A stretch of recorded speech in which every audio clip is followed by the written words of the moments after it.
Let's see, screen am I? Hi guys, it's me. Hope you're doing well.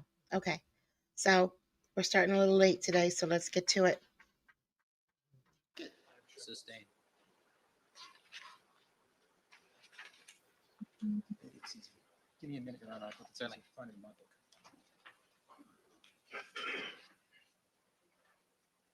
Show you that document. Have you ever seen that document before?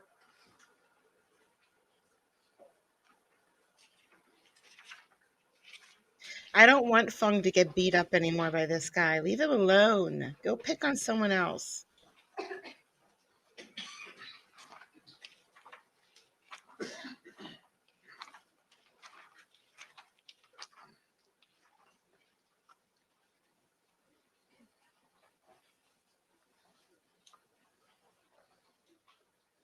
Yes.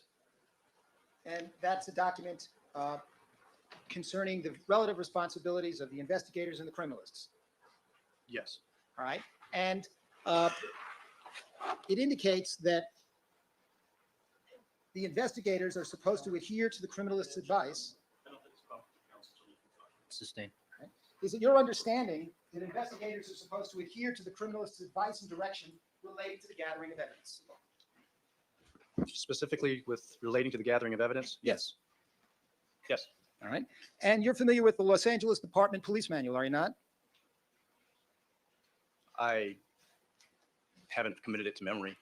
Are you familiar with any requirement that it is the responsibility of people from SID to instruct all officers in the department regarding current methods of collecting, marking, and preserving physical evidence? I don't know what section you're reading that from. Yes. But it sounds, does that sound to you like your responsibility? Your understanding of what your responsibility is? You can answer the question. Yes. Now, you were saying to us that you didn't think it was necessary to put up a yellow tape to protect the Bronco in the morning Yes. because you didn't think that there were a lot of people on the street in the morning. Yes. Well, didn't you anticipate that later in the day there would be people going to that scene?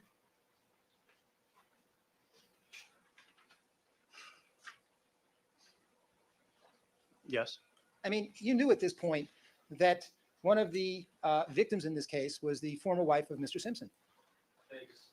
Sustain.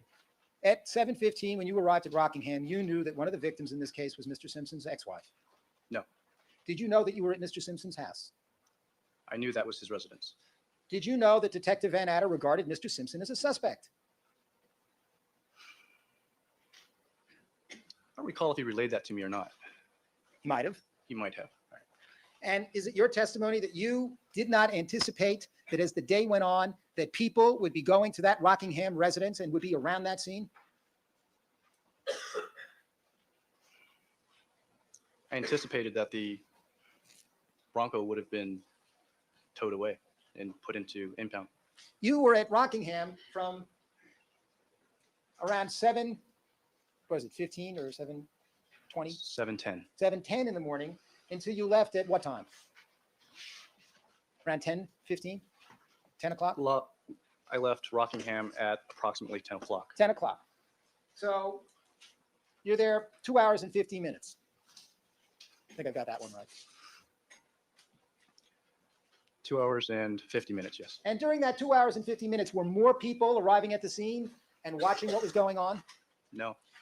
In those 3 hours, when you left, there was no yellow tape on that surrounding that Bronco, right? That's correct. And didn't it occur to you that that was not a sound procedure as you left Rockingham?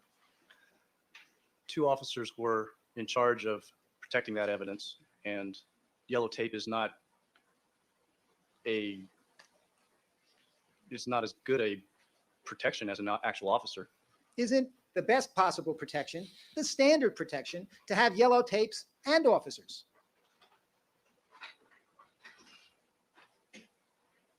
That is one method. Isn't it true that, withdrawn, was it your decision as to whether or not a yellow tape should be put around that Bronco? No.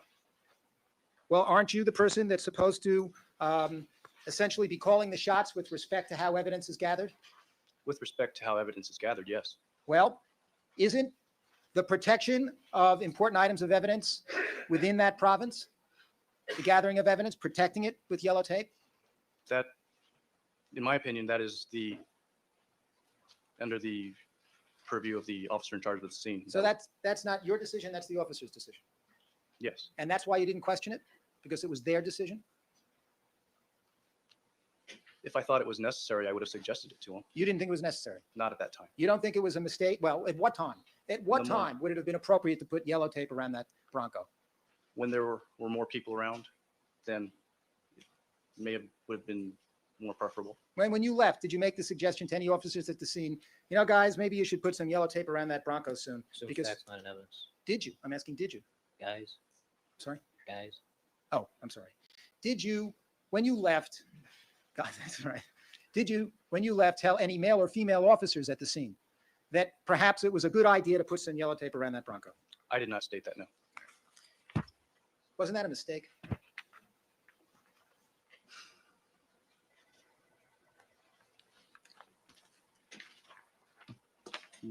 I don't know if it was a mistake or not. At 7:50, after your conversation with Detective Van Adder, you spoke to Greg Matheson, did you not? Yes. Greg Matheson is a supervisor at SID. Yes. And you had, at that time, did you express concern to him that you had two crime scenes? Yes. Did you express concern to him that the victims at Bundy, to the best of your knowledge, had been there since the early morning hours, and you were now talking to him at 7:50 in the morning?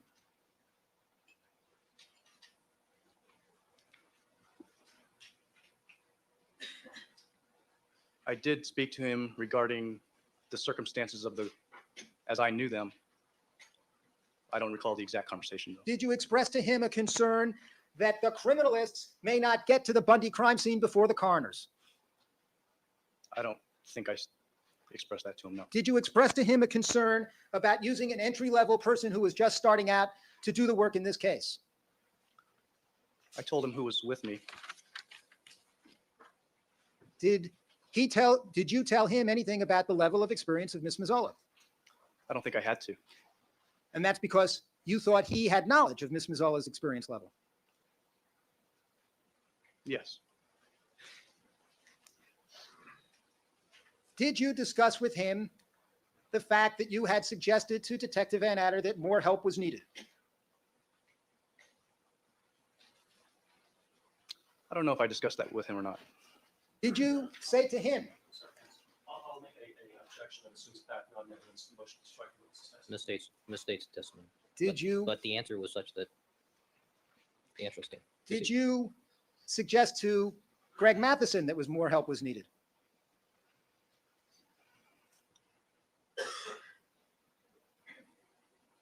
I don't know if I said that or not. I don't think I did. Did he ask you if you needed more help? He may have. And did you say no? At the time, I didn't think I did.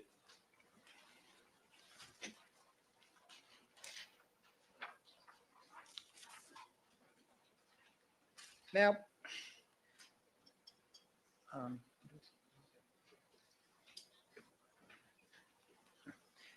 maybe we could turn now to the evidence that you collected at Rockingham for a minute. I can't believe it's this time. It started 9 minutes ago. I gotta go. I'm not gonna shut the stream down. The stream is still here. It's gonna keep going. I'll be back in a few minutes, guys. Be good. Behave. Please behave. Just be nice. You indicated that there were a number of red blood drops. Is that correct? That you observed? Yes. Now, did you, in terms of how you and Ms. Mazzola approached this,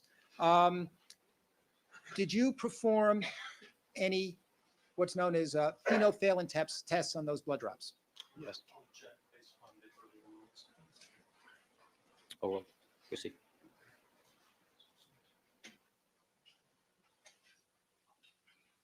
Did you? Yes. And was that one of the first things you did?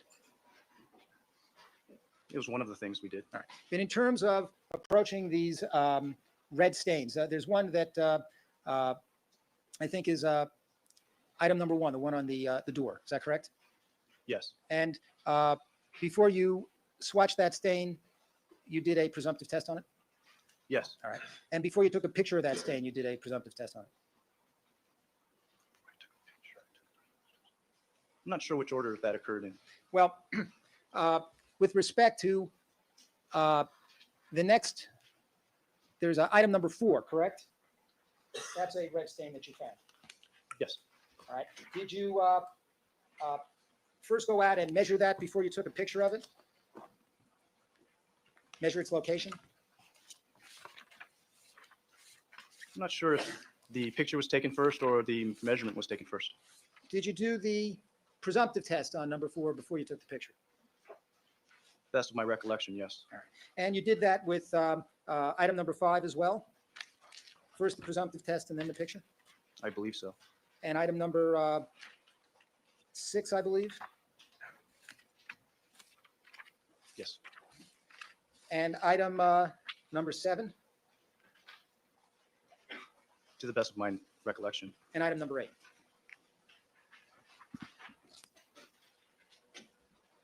To the best of my recollection, yes. And incidentally, on the when you went to Bundy and you and Ms. Mazzola were dealing with items 47, 48, 49, 50, and 52, did you follow essentially the same process? Essentially, yes. So you did the presumptive tests on those items first, and then the pictures were taken. I don't know the exact. Could have happened that way. Yes.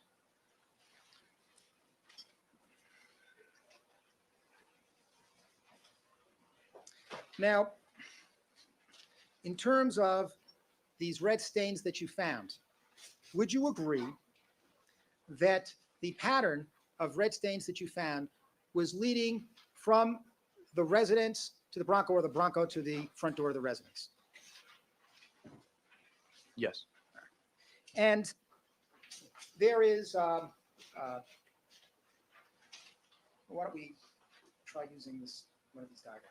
Let me start with, let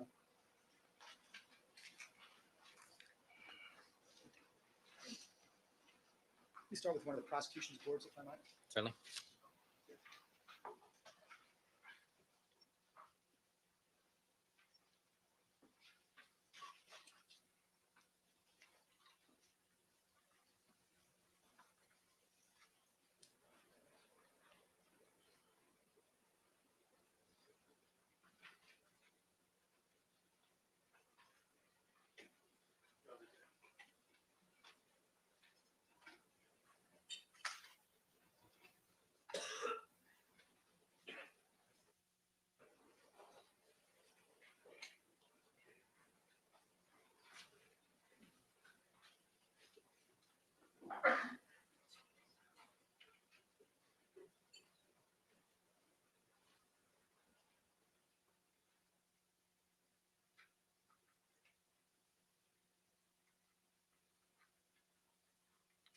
All right, Mr. Scheck, this is People's Exhibit, which? Yes, it's People's Exhibit number 169. All right, thank you. Proceed.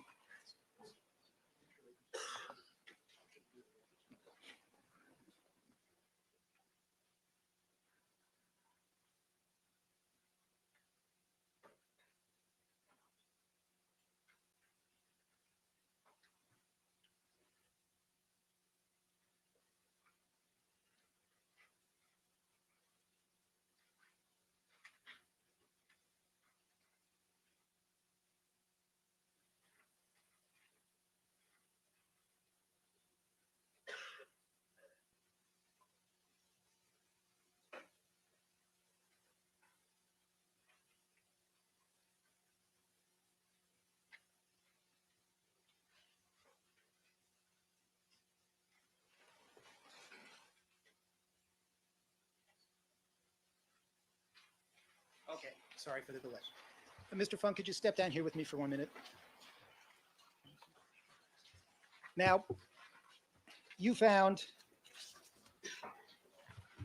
item number 4, a red stain, somewhere Just Council in a second.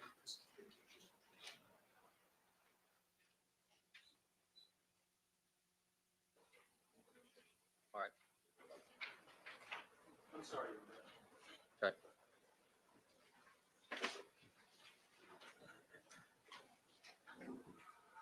Much better. Thank you, Mr. Douglas.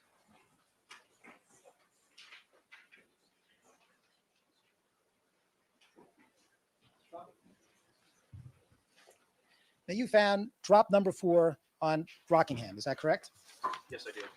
All right. And you measured that to be, I guess, 83 9 inches south of the south curb, 2 feet west of the south curb. Yes. Approximately where I'm pointing here on the diagram. Is that correct? Approximately. Then you found a red stain that you identified as number 5. Could you point approximately to where that is on the diagram? If it helps, you. Referring to a sketch. Right. In fact, is it this sketch that I have right here? Yes. Okay, that's the sketch that you filled out at the time that this was filled out at the time it was recovered, correct? Yes. All right. So if you want to come over, you can look at my sketch. I'll just hold it out for you. Okay, so approximately here, that's in front of the gate, right? Yes. All right. Then you found drop number 6. Could you show us where that is? Which is, okay. Now, approximately. Now, would you not agree that there were about 4 or 5 feet between drops number 4 and 5? Approximately. All right. And if one were to start on a line to the place that I'm pointing here, what would you describe that in terms of the gate? What direction would you describe that as being on this diagram? The northwest side of the gate? This is northwest. I don't know. Northwest as it's depicted on this diagram, I guess. And you're referring to the fence or the gate? Just the gate The gate on this itself? line, yeah. If one were to basically, Right here would be the north end of the gate. okay, from the north end of the gate, if one were to walk in a line to the area where there's the garage is depicted, okay? See what I'm saying? You're saying from here to here? No, from here to the pathway.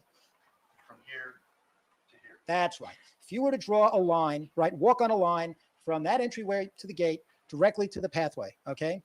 How many feet would you estimate that roughly to be? I don't recall the dimensions. I have to see something. Has Detective Van Adder ever discussed a theory with you that Mr. Simpson came home in this case and opened the gate, all right, and then walked along the south pathway to the area where the glove was recovered? No, it's irrelevant, and it's also hearsay. Sustained. Well, just going on a line, all right, from where you found drop number 6, okay, to the south pathway, right? Yes. You didn't find, that's about, how many feet would you estimate? I told you I couldn't give you an estimate. Well, the distance from the gate to where the glove was recovered was approximately 250 feet. The gate and the glove? Yeah. I'll have to take your word for it. Do you All right. testify, Mr. Schick? I asked him that question. You said I'll have to take what you say. Tell you what, let's try it this way. I'd like to mark this document as defense next in order. Yes, 72. Have you seen this document before, Mr. Fung? Yes, I have. And what is it? This is a sketch. No, it's a surveyor's drawing of the Rockingham residence. Right. And that gives distances with respect to how far it is from Rockingham Avenue to the garage and the guest house areas. Yes, it does. And that was drawn by a surveyor. You are aware of this. Yes. And as far as you're concerned, it's accurate. Irrelevant what the witness is concerned with. Sustained. Does this person work with you at SID? Not anymore. Did at the time you did this? Yes. And you were aware that this was being prepared? For It's made us to time. that it was being, that Yes. eventually it would be prepared? Yes. It's Yes. also irrelevant. Overruled. It's part of the normal procedures at SID to, in some cases, to have such a surveyor come out and measure the scene? In some cases, yes. And in this case, that was done.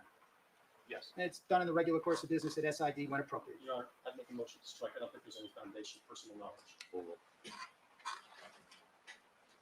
Right? And in appropriate cases, it's in the regular course of business at SID, these kinds of surveyors diagrams are prepared. Yes. And the person that prepares it, to your knowledge, has an obligation to make those measurements accurately. Irrelevant. To the best of his ability, yes. Your Honor, I would offer this diagram and ask to get it put on the. Your Honor, Do the measurements on that appear to be accurate? please, very- All right, proceed.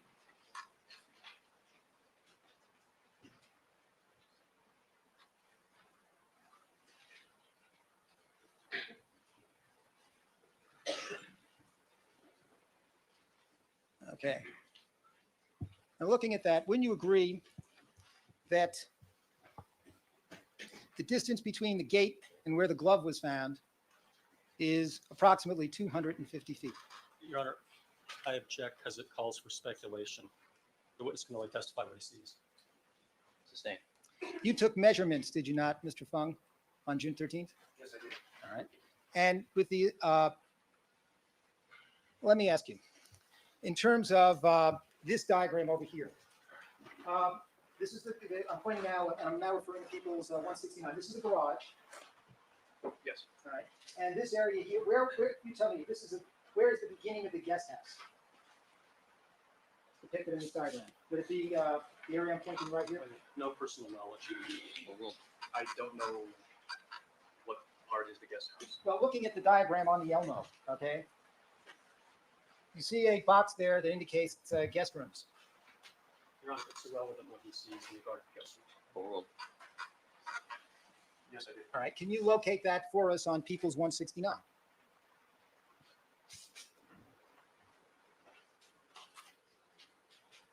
Appears to be this area here. Where does it start? The area designated guest rooms, would that begin at what is marked on People's 169 is the area that says office? This diagram appears somewhat different from the diagram up on the board. In what respect? There is no indentation in this area here. All right. Let the record reflect that the witness is indicating that there is an indentation between I guess the horizontal area between what is the office and the area where there's a call out for number 14. Is that correct? Yes. Your Honor, for the record, I believe he indicated that there wasn't an indentation. Yes. There wasn't an indentation on 169, but there is one on the defense exhibit that you see projected on the Elmo, Yes. which is accurate. I would have to refer to photographs or visit the scene again. I don't recall. But other than that indentation, I'm just trying to get you to tell us if where the area that is indicated as guest rooms on the diagram on the Elmo is on People's 169.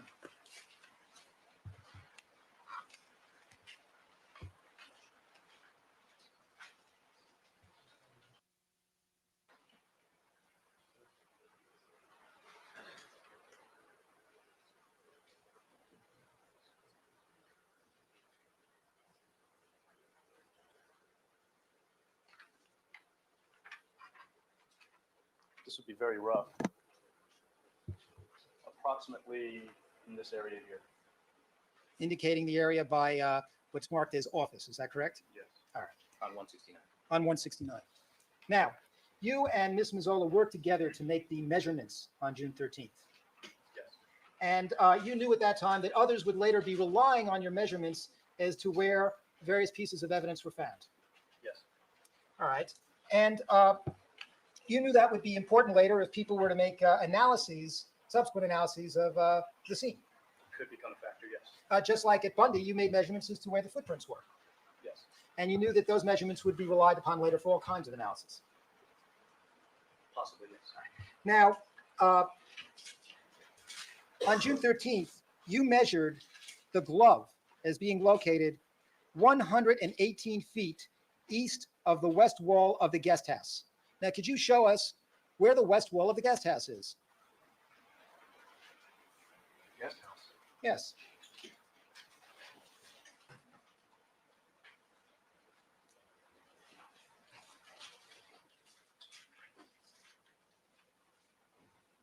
I believe my description of the location was 118 feet east of the west wall. Doesn't your evidence collection sheet read the glove under location of item 118 feet east of the west wall guest house, 1 foot 4 inches south of the south wall? Isn't that what you wrote?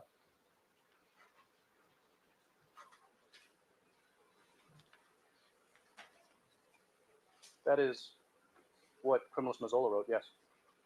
Oh, well, 100, looking at the diagram on the Elmo, 118 feet east of the west wall of the guest house, where would that be on the diagram in the Elmo? That is not the point of reference that is referred to. I didn't ask you that question. Where would that be? That is irrelevant. Mr. Fung, objection. That move to strike his answer is being not responsive.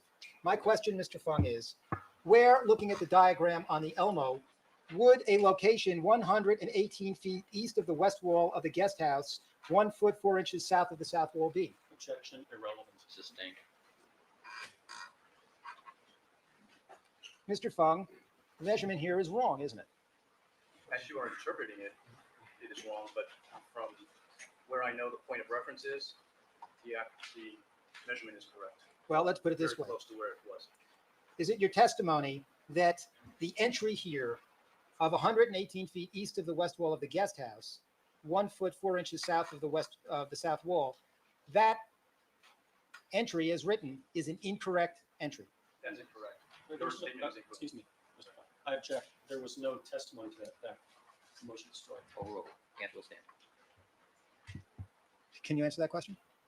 Your interpretation of that entry is incorrect. Well, the entry itself, if one were to measure 118 feet east of the west wall of the guest house, that would be a location that is far beyond this air conditioner, all the way somewhere into the planting area out back, I right? object. That's irrelevant. Sustained. Well, if one were to call the guest house, as I think you previously did, this office area, is that correct? It's Counsel, depicted on People's counsel. 169? Counsel, I've sustained 4 irrelevancy objections in a row as to that question. Are you saying that Ms. Mazzola, when she made an entry here, was incorrect? I'm not saying that. You're saying that, well, what was the guest house then? The guest house is the approximate location or area to locate where the glove was. Right. So you're saying 118 feet east of the west wall of the guest house. That was your reference point. No, that's not what I'm saying. What are you saying? What I am saying is the guest house in that entry depicts the general location of where the glove was. The 818 feet east of the west wall is from this point here. So you're saying 118 feet east of the west wall, and then guest house that follows it. That is not the west wall of the guest house you're referring to. He's misreading the. Sustained. Sustained rephrase question. Could we put up on the Elmo the entry that we're talking about, just so everybody can see?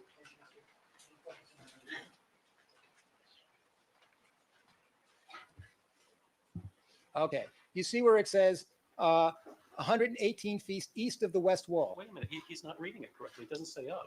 I think the document speaks for itself. You see the entry where it says location of item. Yes, I did. All right. Now, doesn't it read across the top line 118 feet east of the west wall guest house? 1 foot 4 inches south of south wall. It does say that. So what you're telling us now is that the west wall you were referring to was not the west wall of the guest house? The west wall I'm referring to is this wall here. All right. So you're saying that the Indicating west wall, excuse me, indicating the wall of the garage on people's 160. That's what I was about. Thank you, Your Honor. I was about to indicate that. So the west wall that you actually referring to in that entry was the west wall of the garage, not the guest house. Yes. And if one were to read just literally what it says there, 118 feet east of the west wall of the guest house, and start measuring from the guest house, that would be an incorrect entry. An incorrect location for where the glove is. Your Honor, that's irrelevant. Overruled. That's why there are notes and that's why I I'm prepared just- a proper report. I understand that that's, if one were to literally read it, that would be an incorrect identification Your of the Honor, measurement. that's irrelevant. I'm Well, sorry. he can answer the question. He's already That would answered. be an incorrect interpretation of what is there. One few more questions while we're here. Now, if one goes on a line from where you last found drop number 6, okay, along the south wall, all right, this is a driveway. Counsel, is there a wall there?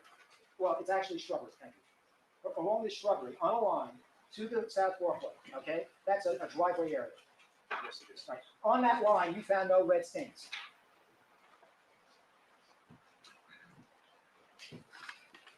Right?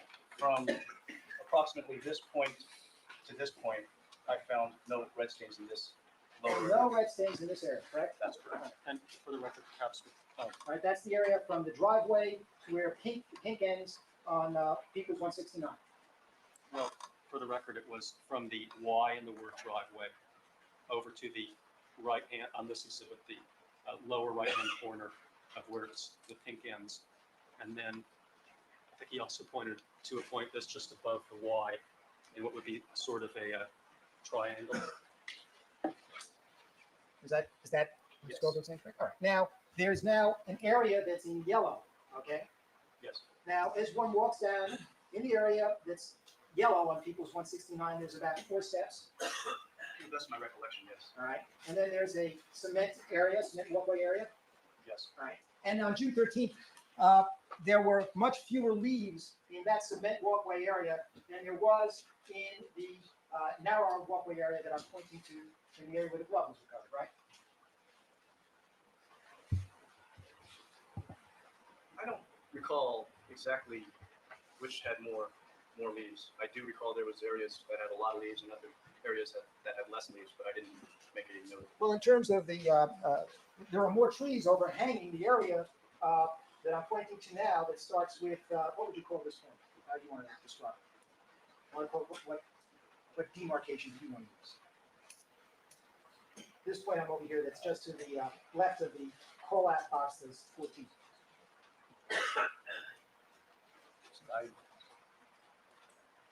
That's where the electrical equipment is, electrical door. Yeah, there's some kind of. Right. From the electrical door box, this is a narrow area, correct? Yes, it is. There's more trees overhanging that area. To the best of my recollection. And there were more leaves there, weren't there, on June 13th, than there was from the cement area that starts with the garage and goes up to the point where the electrical box is. I can't recall the amount of leaves. And you found no red stains from the point where the yellow begins on the garage on Peoples 169 to the point where you found the glove. That's correct. All right? None. No red stains On the pathway itself, on the pathway itself. that's correct. And in the area of the air conditioner, there's a wall, There is a wall, yes. and it's made of a stucco type material. Yes. All right, and that stucco type material is the kind of thing where if you brush against it with clothing, if one brushes against it with clothing, threads or fibers can get stuck to it. That's a possibility. Or you can get an abrasion if one were to bang up against it with bare skin. That kind of stucco can cause an abrasion on one's hand. Your Honor, that calls for speculation. Overruled.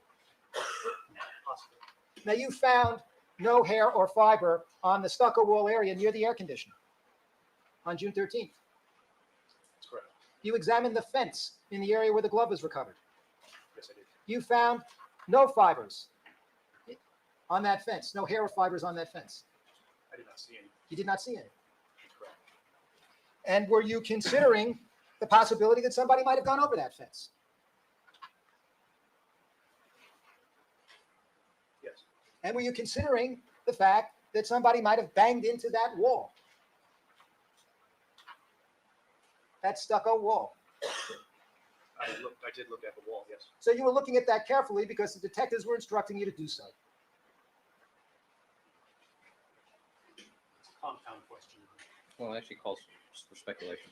Were you looking at that area? Were you instructed by the detectives to examine that area carefully? Yes, And you found no fibers on that stucco wall. that's correct. I think we're finished with this item.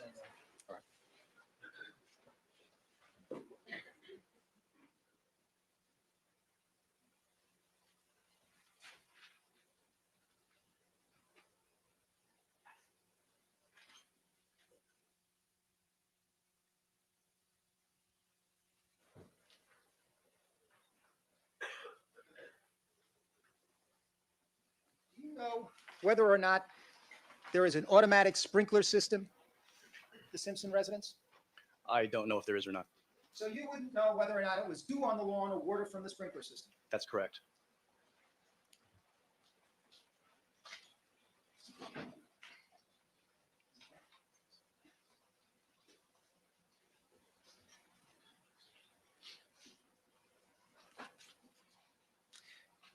Now, you indicated on direct examination that you were the person that went back and recovered the glove, item number 9.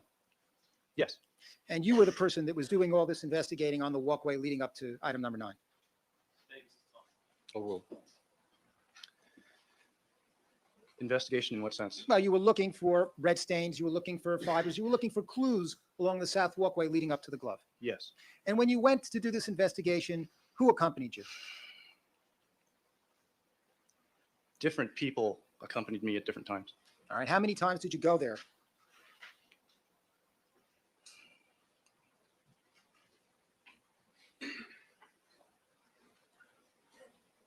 Approximately 4. 4 that I can remember. Who was there the first time you went?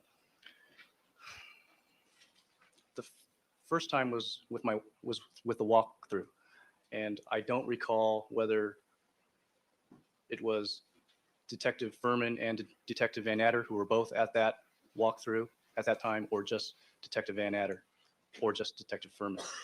But one of the detectives did escort me back there on my walkthrough. And this was about how long after you got to the scene? Maybe 5 minutes into the scene. And was Miss Mazzola with you? I don't recall if she was with me or not. All right. How long after that did you then go back and look at that area again, walking towards the glove? Till the next time I went to that area, I don't have a. About how many minutes? I couldn't give you a good estimation. Who went with you? The next time was with Miss Mazzola, Just the two of you. to the best of my recollection. And you were carefully walking down that path looking for evidence. Yes. And at that time, were you taking measurements? Yes. All right. And you had not, how close did you get to the glove? Within feet of it. How many? 1 or 2 or 3. And had you noticed the blue object on the other side of the fence that you've identified as item number 10? I may have seen it, but I didn't identify it as being relevant evidence. And tell us about the third time you went. The third time I went was with the photographer. And who was that, Mr. Rokar? I believe so. And when he was walking down that path, did he bang into the air conditioner? No. You don't recall that? No, I don't. All right. And that was Mr. Rokar went with you and you directed him to take a photograph. I believe so. And that's part of your job. You're supposed to direct the forensic photography. Yes. And then the fourth time you went there, you went with whom? To the best of my recollection, it was myself. I went by myself, and Detective Furman went on the other side of the fence. So, in other words, you were walking down the south walkway and Detective Furman was walking on the other side of the fence. That's how I remember it. Two of you were walking parallel? Well, we ended up at this opposite ends of the fence, yes. Mhm. And then it was Detective Furman that pointed out this blue object on the other side of the fence? I think he had indicated to me that there was one before that point, and he went over at that point to help me collect it so I wouldn't have to walk all the way around. Wait a second. You're the criminalist, right? Yes. And you're saying that Detective Furman volunteered and he rushed down that south walkway. He walked down that south walkway, right? I don't know if he rushed or walked. All right. He was the fellow that went down there and he picked up the evidence. At my request. What about Miss Mazzola? You couldn't use her? To the best of my recollection, Miss Mazzola was picking up the blood evidence 7, or the red stains 7 and 8 at that time. Well, Did you perform any measurements at that point on the that blue item, that blue plastic item? Yes. Well, did you measure it? How did you do that? Did it with Detective Furman? The plastic container was almost parallel to the glove, so I made an estimate as to its location. And you didn't go around the fence to take a look at anything around that plastic container. You left that to Detective Furman. Yes, I did. But it's your job, I guess. Well, isn't it your job as the criminalist to be collecting the evidence? You're the one in charge of gathering the evidence? I'm in charge of gathering evidence. And did Detective Furman wear any rubber gloves when he was picking up that blue plastic bag? I believe he used the scoop method that I also use sometimes. Well, you're saying he didn't have gloves? I'm saying he used a scoop method. Well, in using the scoop method, do you know if he had gloves? I don't know if he had gloves. I don't think he did. Do you know one way or the other? No, I don't. I don't think he did, though. Well, wait a second. If you don't know one way or the other? I'm not sure. You don't have an independent recollection of whether he had gloves or not. Isn't that right? That's correct. All right. Correct. I think it's a good time to break. All right, ladies and gentlemen, we're going to take our recess for the morning session. Please remember all my admonitions to you. Don't discuss the case amongst yourselves. Form any opinions about the case. Do not conduct any deliberations till the matter has been submitted to you. Do not allow anybody to communicate with you with regard to the case. See you back here at 1:30. Mr. Fung, you may step down. You're ordered to be here 1:30. All right, we'll stand at recess 1:30.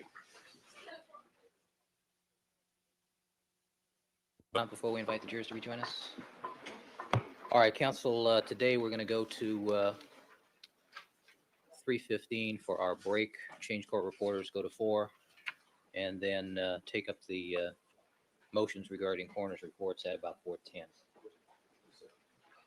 All right, let's have the jurors, please.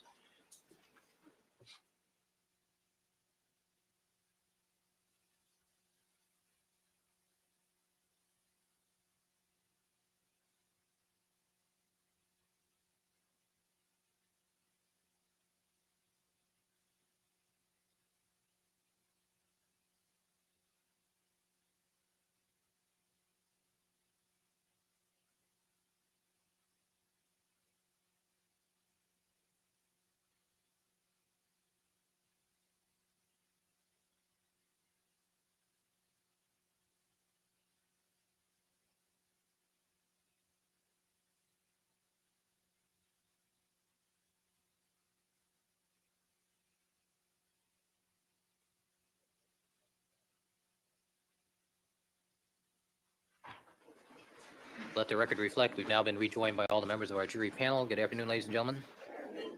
Mr. Fung, would you resume the witness stand, please? All right, Mr. Dennis Fung is again on the witness stand, undergoing cross-examination by Mr. Scheck. Good afternoon again, Mr. Fung. Good afternoon. You're reminded you were still under oath, sir. And Mr. Scheck, you may resume your cross-examination. Thank you, Your Honor. Good afternoon, ladies and gentlemen of the jury. Good afternoon, Mr. Fung. Mr. Fung, when we left, you were telling us about Detective Furman collecting item number 10. I think you told us yesterday, did you not, that he transferred that, he handed that to you over the fence? Yes. All right. But your recollection now is not very clear on exactly whether he used the scoop method or gloves. Sustain. Raise the question.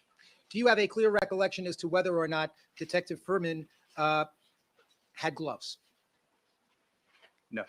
And do you have a clear recollection as to whether he used the scoop method? No. And is it your testimony that he picked this item up and he handed it to you over that fence? Is that how it happened? Or do you recall? It was in a coin envelope, and he handed it to me over the fence. So it was one of those little coin envelopes. Yes. And given the fact that it's a little coin envelope, would it not be difficult to be using the scoop method with the coin envelope? Sustain. Well, ordinarily, would you use the scoop method with one of those small coin envelopes? I've done it before. It's fairly difficult, isn't it? As opposed to a large paper bag? No. No? It is more difficult, but it's not a lot more difficult. Okay, so it's more difficult. A little bit, yes. And this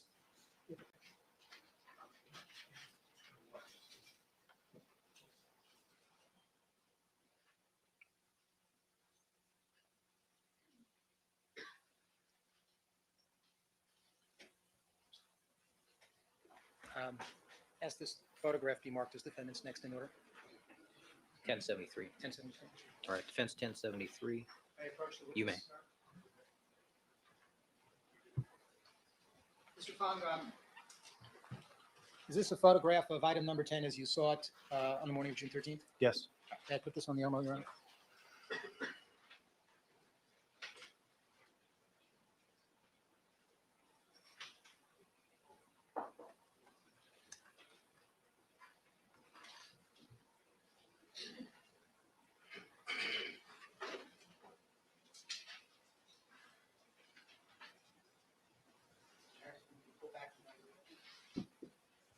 Ms. Fung, given the location of that item number 10, if one were to use the scoop method there, you might get some leaves or debris into the coin envelope. Perhaps. Perhaps, don't you think that's likely given its location? Not necessarily, no. No? And to the best of your recollection, there are no leaves in that coin envelope, are there? To the best of my recollection, yeah, there are no leaves in there. Right. So if Detective Furman were to have used gloves and picked that up and put it into the coin envelope, it would be less likely to have leaves in it. What do you think? It's irrelevant. Calls for speculation. Mr. Fung, let's move on to the Bundy crime scene. You arrived there about what time? I arrived there at 10:15 in the morning. And before you got there, did it come to your attention that a still photographer had already been on the scene and had taken pictures?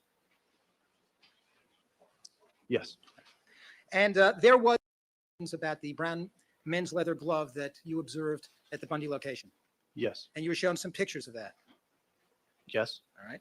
And I'm at line 8, page 337. Question. Was one of those items a brown man's...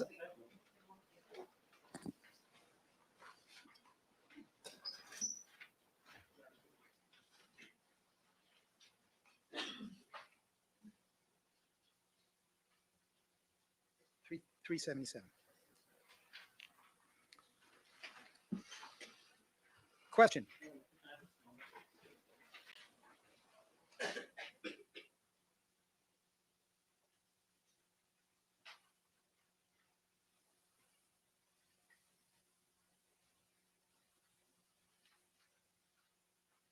Your Honor, I don't know whether the court has access to a transcript, but I would object to this as improper impeachment. Forward sidebar with report. And the transcript. I have one other thing that maybe can avoid this problem. I'd ask that this photograph be marked. I love defendant's it. next in order.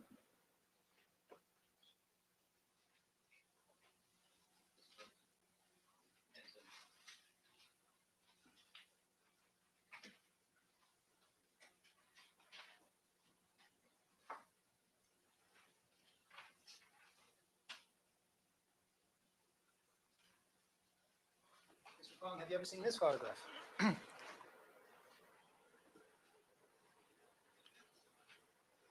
I've seen photographs like it, but I don't recall if I've seen that particular photograph. Have you ever seen a photograph depicting the glove at Bundy that included a person pointing at it? I don't recall.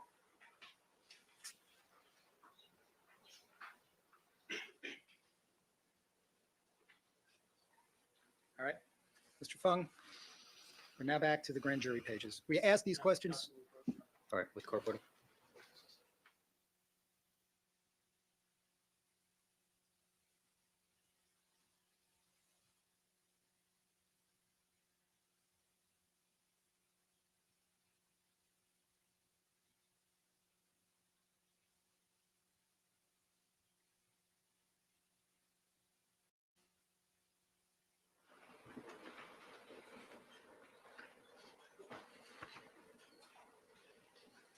All right, thank you, counsel. Proceed. Mr. Fung, why don't we try this with People's 55? Have you seen this photograph before? Before today, Yes. I don't recall seeing that particular photograph. I do recognize the location, though. Recognize the location as being the Bundy crime scene? Yes, And based on other photographs that you say you're familiar with, would it be your view that this is a photograph of Detective Furman pointing at the Bundy glove? That would call for speculation, Your Honor. Based on the other photographs he says he's aware of. Overruled. I can't make out if that's Detective Furman or not. But you see it as some individual pointing at that glove, right? Yes. And I take it just looking at the Bundy crime scene as it's depicted in this photograph, this is not in exactly the same form. This crime scene is not in exactly the same condition as when you first saw it on June 13th. That's correct. Okay. All right. That's permission for Mr. Harris to put this on the envelope. Okay, hold on just a second. We need to, Mr. Goldberg, do you want to warn any family members? But he's going Alright. to focus in on a segment of this photograph. Much as I trust Mr. Harris, just as a forewarning. I know what it is. Alright.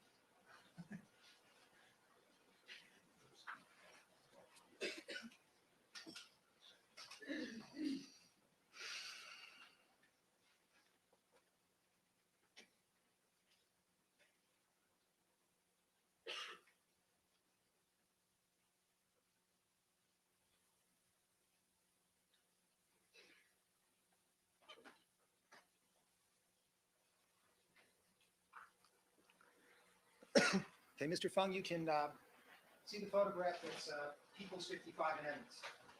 Yes. Now, do you see a piece of paper in this photograph that you did not see when you arrived at the Bundy crime scene on June 13th?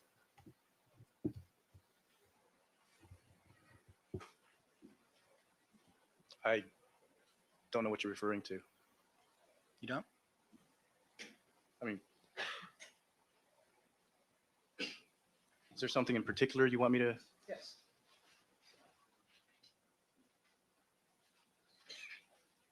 All right, I'm going to attempt to use the telestrator. Actually, I think I better off having Mr. Harris. All right, now, if I can put the arrow at the item that you're directing Mr. Fung's Yes. attention to. Do you see where the arrow is pointing, Mr. Fung?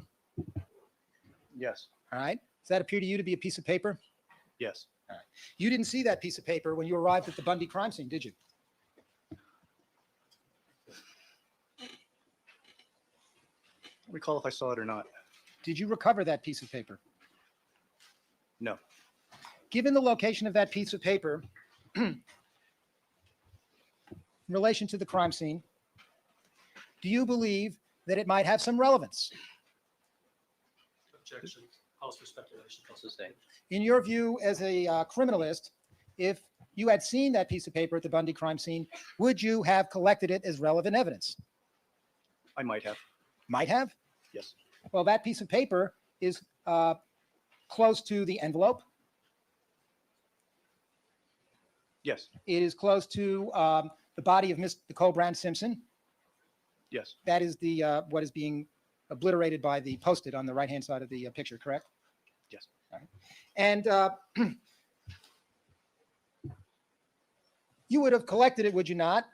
Because it could have the shoe impression on it of one of the assailants.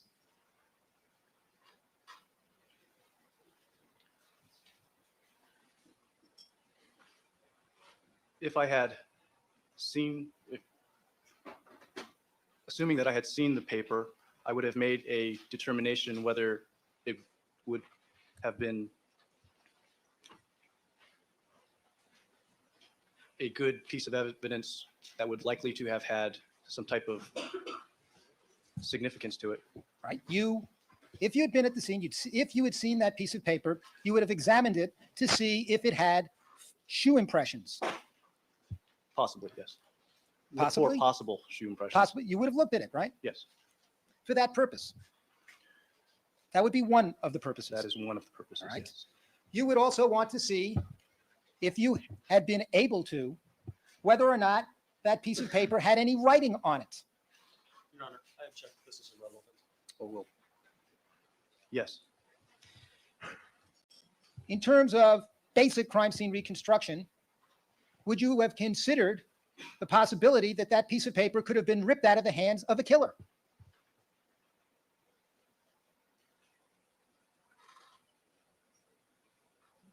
Possibly. It would be important to examine, in your judgment, that piece of paper for fingerprints. Yes. In the state that appears in the picture, yes. And from the point of view of a criminalist, sir, it was a mistake not to collect that piece of paper. Your Honor, I'll object because there's no foundation inside. Seeing it now. Or will, you can answer the question.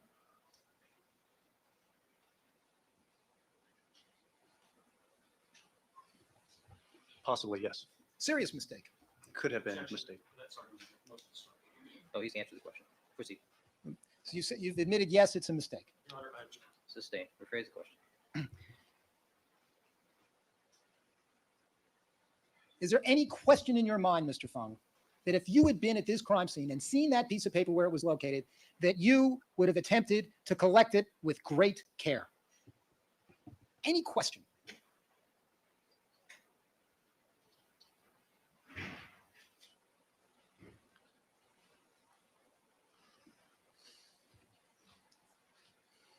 Your Honor, absolutely needs to look at it for a better resolution.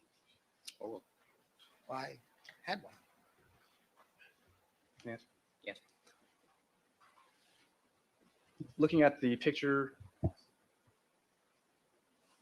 and the condition of the paper, I probably would have collected it. You're saying probably. My question to you, is there any doubt whatsoever in your mind that you would have picked up that piece of paper if you'd been there to see it? Argument. Or will.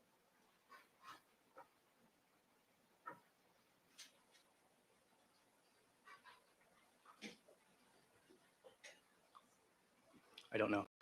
You don't know? That's argumentative.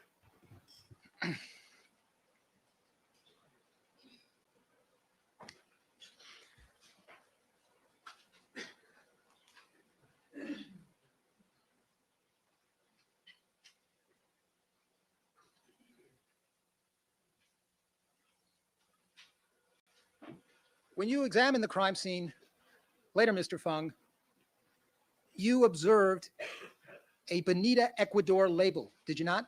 Yes, I did. And can you point out where in the photograph that Bonita Ecuador label was? Your Honor, it may be necessary to see the rest of the photograph. Or will. Can you tell from this photograph where that label was? In a general sense, yes. Can you give us a general sense of where it was located? It was located someplace near the center of the walkway. Mr. Harris has a roving arrow, and perhaps you could direct it. Now I want hamburger helper. Lower, over more to the right. In that area someplace. Okay, can we make a mark? All right. Now that is the location where you found the Bonita Ecuador label, Around there, yes. and you collected that. Yes. You thought that was relevant evidence. I collected that at the request of Detective Lang. So Detective Lang thought that was relevant evidence. Yes. Did you agree with his judgment? I didn't question it. You didn't question it. That's correct. And generally speaking, Mr. Fung, you don't question the judgment of the homicide detectives, do you? It's a little overbroad. Sustain. So you picked up the Bonita Ecuador label, but you're telling us you're not sure whether or not you would have picked up the piece of paper in that photograph. It's argument. Sustain. Okay, I guess we'll print that out and mark this. Maybe, should we put a BE over that little spot as Bonita Ecuador? Your Honor, I don't know whether the illustrator does this, but I think it's important for the record to indicate what section of the photograph is blocked off. I don't know if that's done Yes. once they print it out. It'll be on the print. All right. Proceed. Now, Mr. Fung, what is trace evidence? Oh, I'm sorry. Excuse me. We need to mark this. Why don't we make, since it is a copy of the People's Exhibit, let's make this 55A.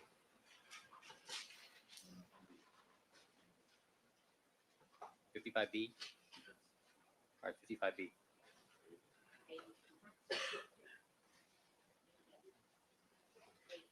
A and B. Great. All right.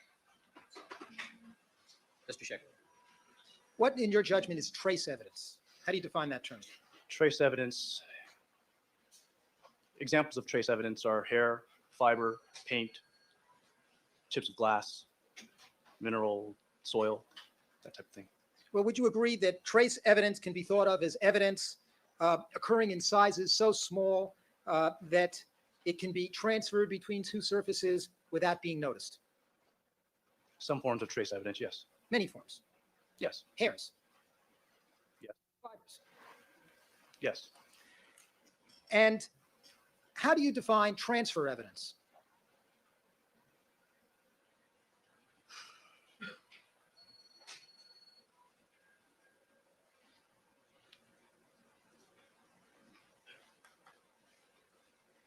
I've heard the term, but I can't give you the exact definition. I'd Well, have to look it up. Would you agree that transfer evidence, strictly speaking, is evidence which is exchanged as a result of contact between two objects? That can be one definition, yes. And trace evidence, small hairs and fibers, can often be transfer evidence as well. In other words, Yes. yes. And that's something that you as a criminalist are very concerned about, trace evidence. I am concerned with trace evidence, yes. When you approach a crime scene, you're very concerned about trace evidence because it is fragile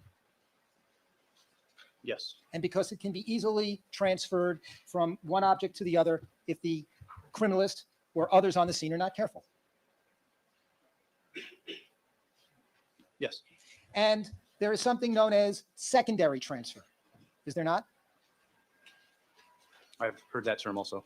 And would secondary transfer refer to a situation where trace evidence could get on a person's clothing or, let's say, a towel, for example, then be transferred to another location and fall off on another object of evidence? That would be a secondary transfer. Yes. And as a criminalist, you are very concerned about not contaminating a crime scene with trace evidence by way of a secondary transfer.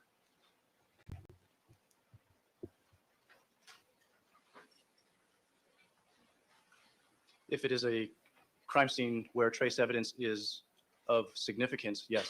This was a crime scene where trace evidence was significant. Certain aspects of the crime scene were important for trace evidence, yes. The small area at Bundy where the two victims were found, that area was one of concern with respect to trace evidence. Areas of that, areas within what you described were very important for trace evidence, Very yes. important. Very. Very important in terms of the clothes of the victims. Yes. Very important in terms of that glove that was found at Bundy. Yes. Very important in terms of that knit hat. Yes. Very important in terms of all the physical objects that surrounded the victims in that very small enclosed crime scene. That's overbroad. He's been testifying. Some items of evidence tend to be more useful for trace evidence than others. Well, these were items that you anticipated as soon as you got there would be important in terms of trace evidence. Objection Vegas. Sustained. The glove, the hat, the clothing of the victims, the objects surrounding the victims. As soon as you arrived at the crime scene and saw all of that, you knew these objects would be important in terms of collecting them for trace evidence. Still vague and overbroad as to the Sustained. context. When you say objects all around, I mean, that's way too vague. Just stick with the specifics. We'll stick with the specifics. Thank you, Your Honor. The glove, the hat, the clothing of the victims, all those were important in terms of trace evidence. Yes. Now, when you arrived at the crime scene, you saw that there was a blanket over the body of Nicole Brown Simpson. I don't know. I don't recall being there that soon. When I got there, the body of Miss Simpson was being processed. Well, yeah, that when was the sounds first good time you right saw the now. blanket?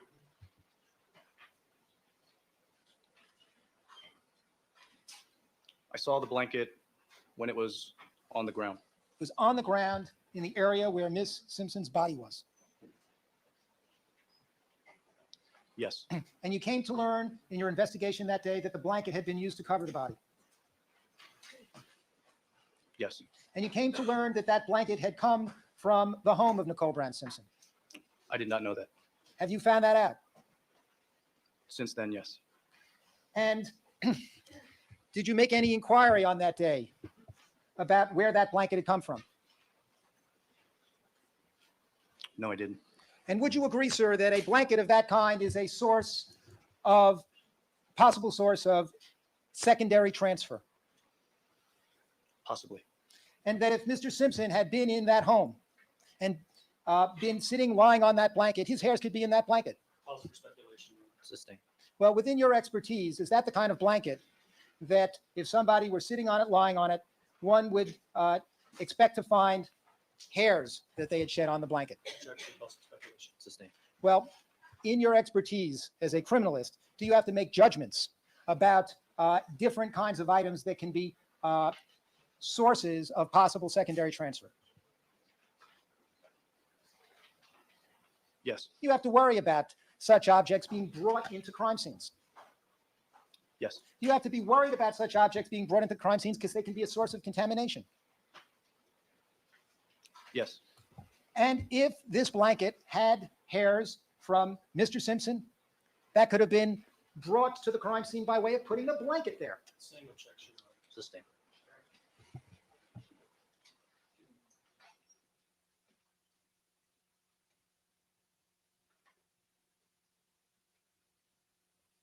A hypothetical question.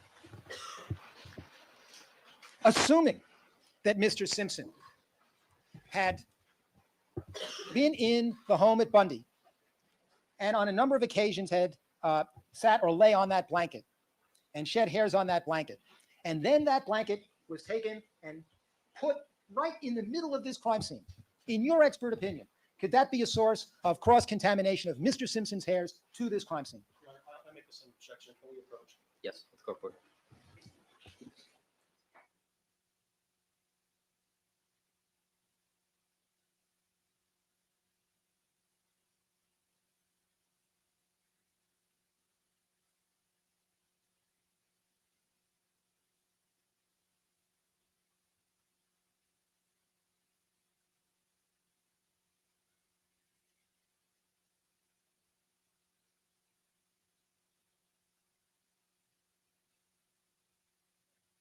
All right, thank you, counsel. Proceed.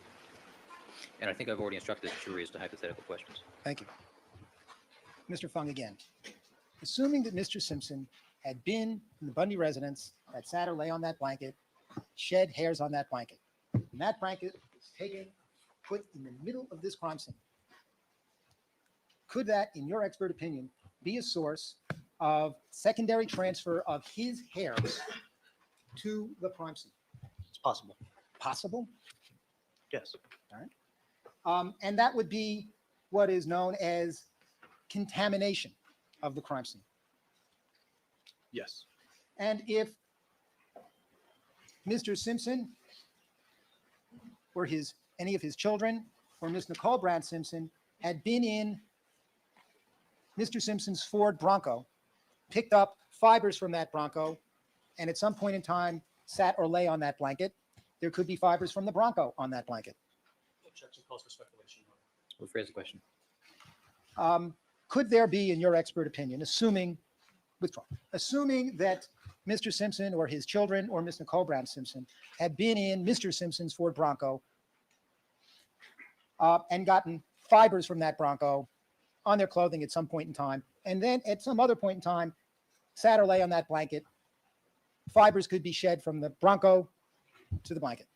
Your Honor, there's no foundation. Calls for speculation. Overruled. This is another hypothetical question. Premise of a hypothetical. Are you with me so far? It's kind of hard to follow, but yes. And if a dog, have you seen this dog, Cato? The canine? No. Cato the dog. No, I haven't. In your course of your involvement in this case, you've never seen a dog named Cato? No, I haven't. Not at the Rockingham location at some point when you did subsequent searches? Did you see this dog, Cato? I don't know the dog by name. Well, were you told that there was a dog that was owned by Mr. Simpson that was involved in this case in some connection? Objection. Calls for hearsay and irrelevant. Overruled. I know that there was a dog involved in the case somehow, but I couldn't identify that dog for you. And again, as a basis for this hypothetical, can you assume that if a dog were lying on this blanket in question or moving on this blanket in question, that dog hairs can be transferred to the blanket? It's irrelevant, calls for speculation. Overruled. Yes. You can answer the All question. right. And the dog itself may have hairs and fibers from other people with whom it has been in contact. Yes. That happens, right? In your judgment. It's possible. And assuming that to be the fact, that a dog could have shed fibers and hairs on the blanket, and people who had been the children of Mr. Simpson, Mr. Simpson himself, and Miss Nicole Brown Simpson had been in and out of the Bronco and been on that blanket, hairs and fibers from the dog and from the Bronco could be on that blanket. It's quite a lot for me to Quite a lot, huh? assess. Assess. Yeah, there's a lot of factors in there. Yeah. I'm just asking you to, let's just assume all that occurred and those fibers are on that blanket. All right? Okay. You with me? Yes. Then if that blanket was transferred and put right into the middle of the crime scene, there is a chance of secondary transfer of those hairs and fibers across this crime scene. Yes, there's a chance. As a general principle, as a criminalist, you try at all costs to avoid taking an object that could have lots of hairs and fibers on it and putting it right into the middle of a crime scene, don't you? That's correct. That's a terrible mistake from the point of view of a criminalist, isn't it? Yes. And it's a terrible mistake, particularly when bodies are being removed and they're being dragged into the same area where that blanket was. It can be, yes. Because that creates a situation where you can have cross-contamination of the fibers from the blanket, and it can come into contact with the clothing of Nicole Brown Simpson. Your Honor, I think it's unintelligible at this point because I've got so many layers to it. Overruled.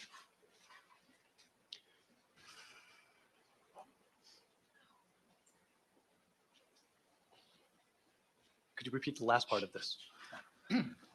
We've agreed that it was a terrible mistake to put this blanket into the middle of the crime scene, haven't we? Your Honor, that misstates the testimony. in this I'm case. asking. Overruled. We're talking about a hypothetical here. Well, now let's talk specifically. Okay. This blanket, it was a terrible mistake to put this blanket from inside the house into the middle of the crime scene because of the dangers of cross-contamination of hairs and fibers. Argument of the things, the word terrible mistake. Overruled. Depending on how clean the blanket was, that would affect my answer. Well, if you had no idea how clean the blanket was, wouldn't it still be a terrible mistake to bring a blanket from inside the house right into the middle of the crime scene?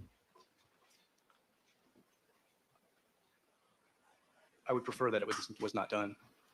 I'm asking you, was it not, let's start with this, a mistake? Your Honor, at this point, it is argumentative. Well, Counsel, you've already asked the question now several times. You've gotten 3 or 4 definitive answers. Well, Your Honor, I I agree, terrible mistake, preference not to have been done. I think you've established the point. think he's back to possible now. No, All you've right. got your record. Proceed. I'll move on. Assuming that this blanket, but you had no way of knowing whether that blanket was clean. or Don't had know what fibers color red means. I'm sorry. I have no and idea. hairs, right? I think it's how many months, but I don't know how many it is. That's correct. And let's just assume that it did, and even a blanket that appears to be clean can have lots of hairs and fibers on it because the nature of trace evidence is that you really can't see it with the naked eye. Some trace evidence you can see with the naked eye. Well, this kind of trace evidence, hairs and fibers, are often not noticed. You have to look carefully, yes. So you could look at a blanket and think it was clean, and it could be just full of hairs and fibers. Possibly. It will have fibers because that's what most blankets Right? are made of. Hairs and fibers from other sources than just Maybe what a was full year, made yes. up of the blanket itself. Hi, Amy. Possibly, yes.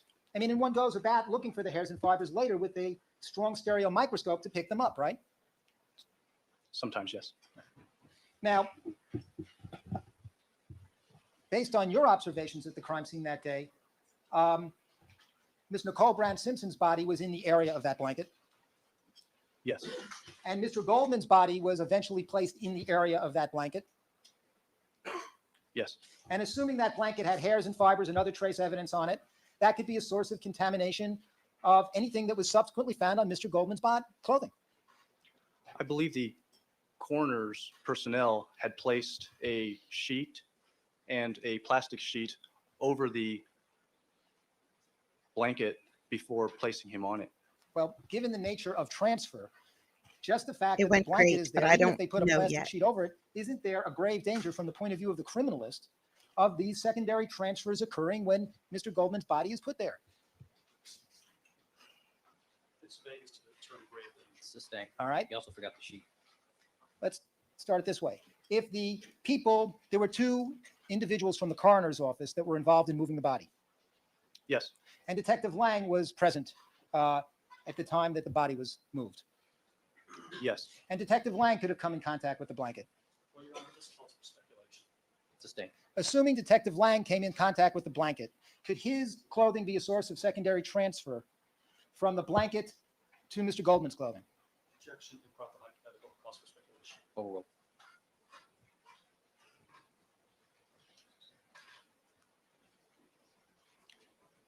if he was not careful, yes. Could Mr. Jacobo from the coroner's office, the man we see, he was in a blue suit, right? That day? I don't know him The personally. man in the blue suit from the coroner's office, The jumper suit? the jumper suit. Okay. If his clothing or body or hands came into contact with that blanket, he could have been a source of the secondary transfer of hairs and fibers from the blanket to Mr. Goldman's clothing.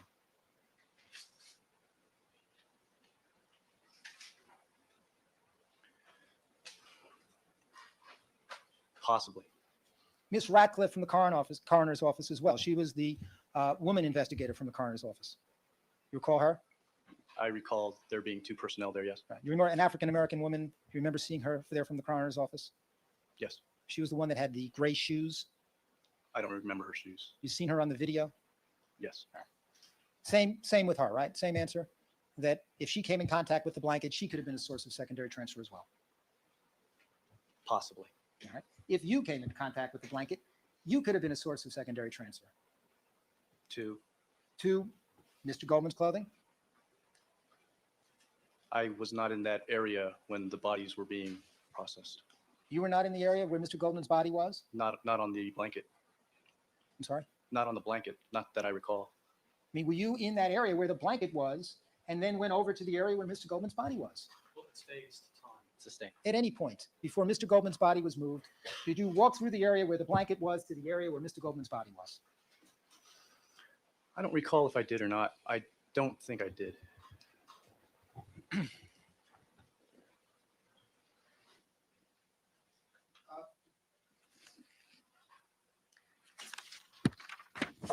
This blanket could have been a source of getting, assuming that the blanket had been covered with hairs and fibers from people within the home, that blanket could then have been a source of secondary transfer to the hairs and the fibers in the whole area of that walkway, that area where Miss Simpson's body was found.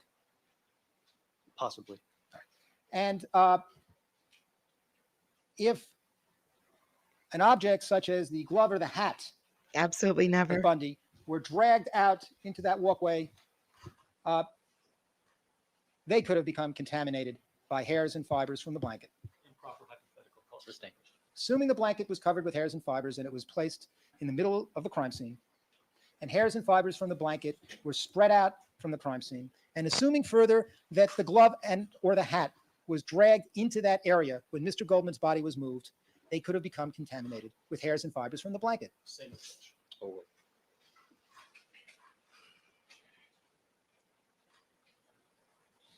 Possibly.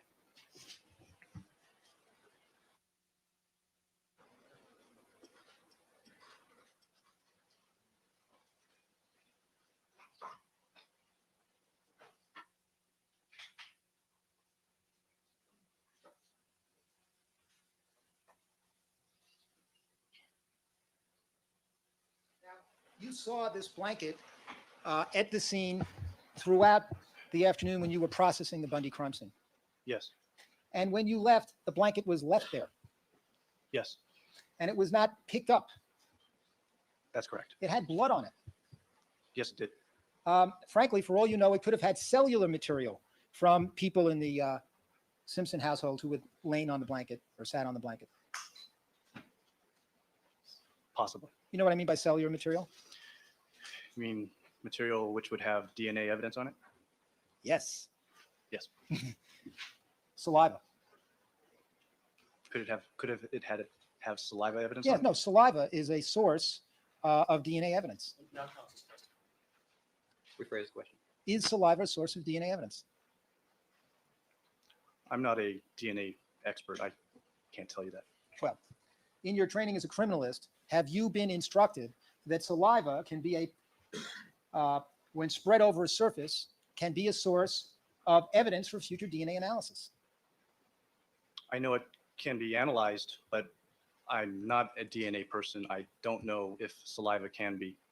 Maybe something in the saliva that's associated with it can be, but I don't know if saliva itself is subject to DNA analysis. Well, saliva, have you ever heard the term amylase? I've heard the term. I don't know what it is, though. Do you know whether or not saliva contains cells from the inside of one's mouth? It can. All right. And do you know, has anybody ever told you whether or not the cells from the saliva, the cells from the inside of one's mouth can be a source of evidence for purposes of DNA analysis? The cells inside the mouth can be, yes. And you've even heard of exemplars being taken where someone would put a cotton swab and swab the inside of someone's mouth to take a representative sample for purposes of DNA testing. Of the cells, yes. Yes. And the cells from inside the mouth, you would expect, based on your own knowledge, would be in saliva and a source of DNA analysis. I don't know how easily the cells from the mouth are transmitted into saliva. I've never done a study on it, and I've never worked serology. From your own common sense, would you expect that saliva contains cells from? Well, at this point, given his answer, we're speculating. Okay. Okay. This blanket, which one? Would you agree, looking back, that this blanket could have been a source of trace evidence? Yes. All right.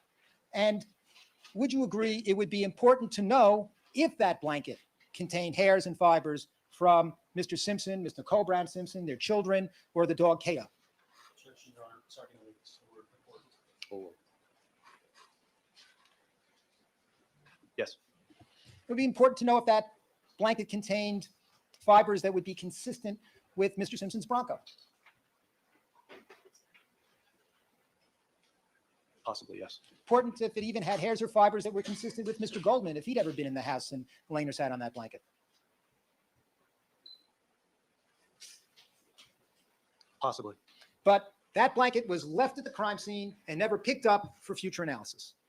That's correct. That was a mistake, wasn't it?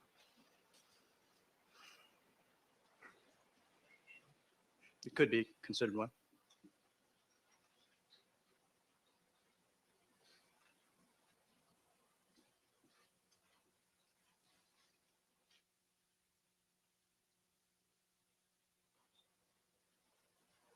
And so you've observed the videos, Yes. and have you seen in any videos that the blanket over over on Miss Nicole Brown Simpson's back or body when it was still at the crime scene? I've never seen videos of that, no. You've never seen a video that seemed to put the blanket over her back?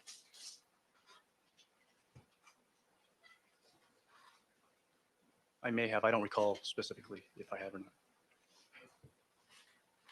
Okay. Now,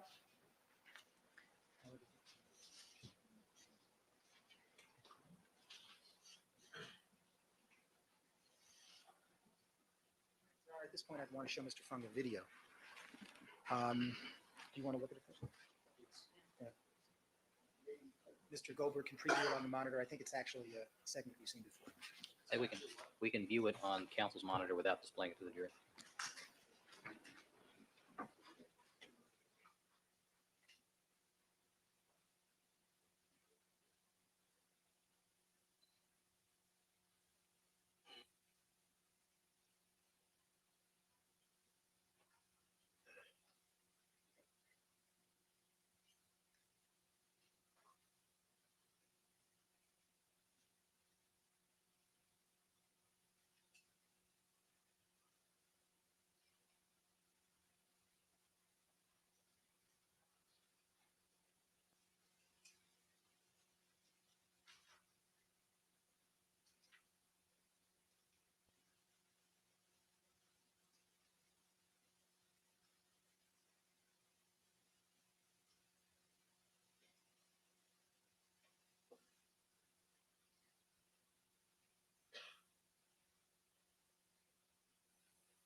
Are we familiar with this segment?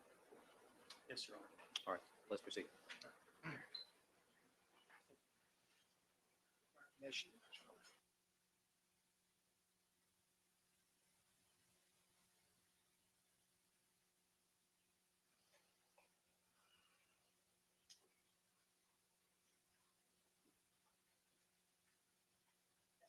Look at this segment, Mr. Fung, that you've just viewed. You've seen this before, haven't you? I don't know if I've seen it in its entirety, but I've seen portions of it. Yes. Now, that is Detective Lang talking with Miss Radcliffe from the coroner's office. Yes. And that's Detective Lang putting the blanket down over Miss Simpson. Yes.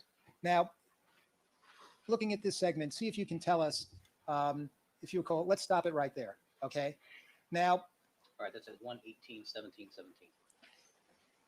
at this point, do you know which of the two victims was being removed by the coroner's office at this point in time? To the best of my recollection, that was Mr. Goldman. And how long had you been at the scene before this took place, to the best of your recollection? Approximately 5-10 minutes. And when you got to the scene, Miss Nicole Brown Simpson's body had not yet been removed from the scene. She was in the process of being moved. But when you say that, had she been turned over on her back? Well, cause for speculation. Forward.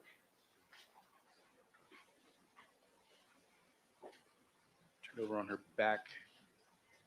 I believe so. Well, when you got to the crime scene, did you ever have an opportunity to see Miss Nicole Brown Simpson's body in the condition, in the position where you were informed it was originally found? I don't believe so. So by the time you got there, she had been already, her body had already been turned over on its back by the coroners.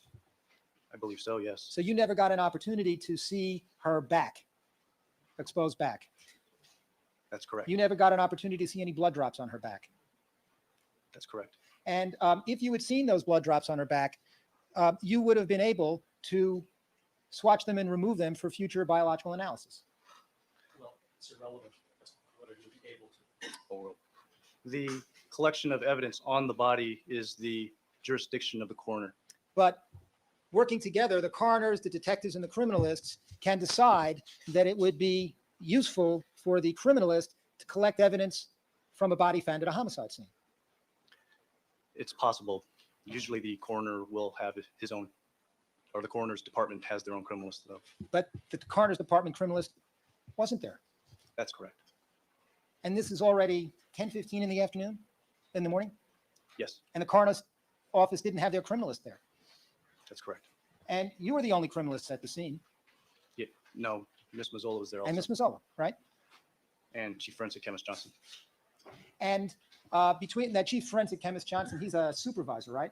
Yes, he is. And we're going to see, you've seen him in videos. He's a heavy-set guy in a blue blazer. Very tall also. Tall. Okay. Now, given the fact that you're the criminalist at the scene, if there had been no coroner's criminalist at the scene, wouldn't it have been your responsibility to remove the blood drops from Nicole Brown Simpson's back? Not necessarily, no. Well, if the criminalist from the coroner's office isn't there, and you're not going to do it, who could do it? It might wait until the body was transported back to the coroner's office and it would be done there. But Mr. Fung, if the body is turned over on its back, on her back, that could smear, cross, and contaminate those blood drops. It's possible. And wouldn't it be the wise practice, the sound practice, to have a criminalist, be it from the coroner's office or SID, remove those blood drops before Ms. Simpson was turned over on her back? It'd be preferable. Preferable? Yes. Well, if it wasn't going to be done by a criminalist at the scene, be it from your office or the coroner's office, and she's turned over on the back, it's not going to happen, right? Sustained. Well, Mr. Fung, it's your testimony that you were at the scene too late to remove those blood drops from her back before she was turned over. Mistakes the evidence. Sustained. When you got there, she was already turned over on her back.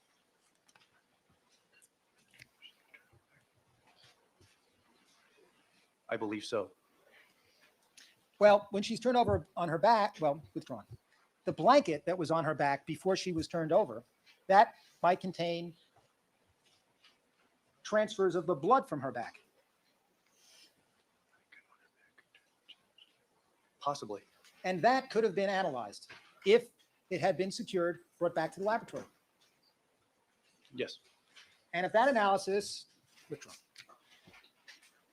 Okay, let's get back to the picture.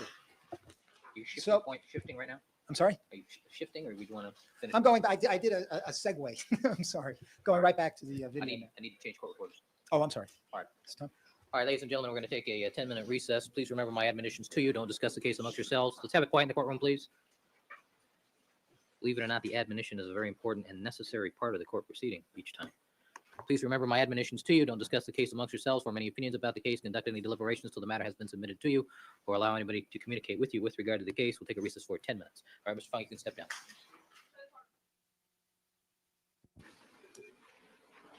All right, let's have the jurors, please.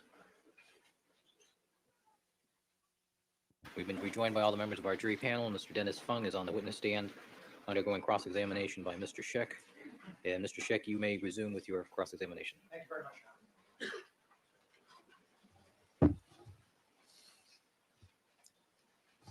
Mr. Fung, we left off with the video that is stopped at We've only been at it an hour and 30 1 minutes. colon 18 colon 17 So colon 03. what happened was when I went into my job interview yesterday, I turned every notification, every sound, everything off on my phone. I just realized this when I was taking Tiffany to work. So this morning, when all my alarms went off to wake me up for my stream, they went off silent mode. They went off. They was just silent because I turned everything off. So I didn't hear my alarms this morning. So that's why I was so late. But now my alarms are fine. Don't worry, I fixed it. But no, we've only been at it for an hour and a half. And I'm using this time to work really hard. I got something huge planned. I'm working hard on it. Now, where are you coming from? Do you recall? Coming from the cage area in the dirt. And where had you been in the cage area prior to stepping into view here? I don't think I was much deeper than 2 feet into the cage area. And from the moment that you arrived at the crime scene to the point that we see depicted here, had you seen anybody else walk through that caged-in area? Yes. Detective Lang? I'm not sure who, but I do recall people walking in there. Anyone else? I don't recall who exactly. More than one person? Yes. Now, you spent some time and had some training in taking shoe print impressions. Yes. And those shoe print impressions can be taken from soil. Yes. If there is an impression in soil, one can use a variety of techniques of casting to lift those shoe impressions from soil. Yes. If there had been some killer or perpetrator hiding in that rear of that caged-in area, that perpetrator could have left shoe print impressions in the soil. Possibly. And if you had arrived at the crime scene before people began walking into that area and had observed such impressions, you could have done a casting on them. If some were there, yes. And you have no idea whether any were there because people had been walking in and out of there before you arrived. Sustain. Call for speculation. Were you able to conduct a methodical, systematic, unhurried investigation of the soil in the caged-in area with Mr. Goldman's body in place as it was originally found?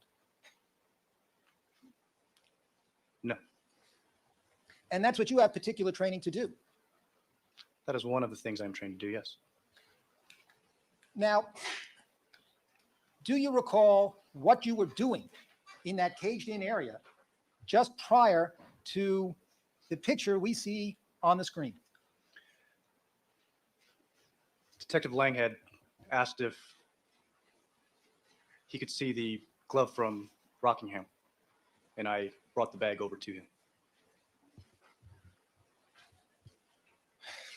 When did he ask you to do this?